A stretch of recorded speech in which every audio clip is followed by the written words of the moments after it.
ng sambayanang Pilipino. Ang sabi ni Cardinal Vidal noong 1986, People's Revolution. If the government refuses to correct the wrongs committed against the people have moral ground to do so. Unquote. Ito po yung may imprimatur ni Pope John Paul II, may imprimatur ng Vatican City. Personally, sinabi po sa akin ng butihing Cardinal Vidal. Kaya po, Mrs. Arroyo, huwag na po nating hintayin ang divine judgment ng Diyos.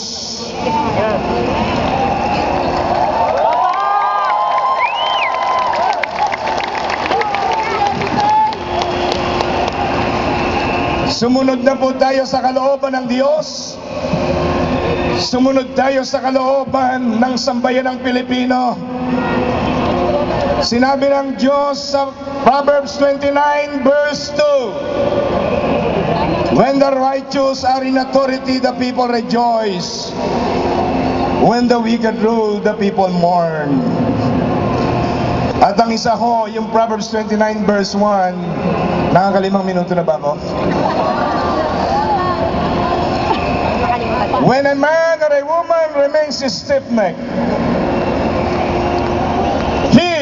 after several rebukes, he or she will be destroyed suddenly, without any remedy.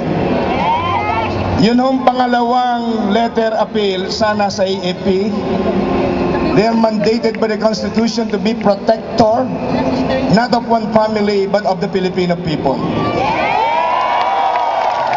Yung pangatlong appeal, letter appeal sa church. Whether Catholic Church, Protestant Church, whatever the church, may mandate po tayo sa Diyos as salt and light of this world.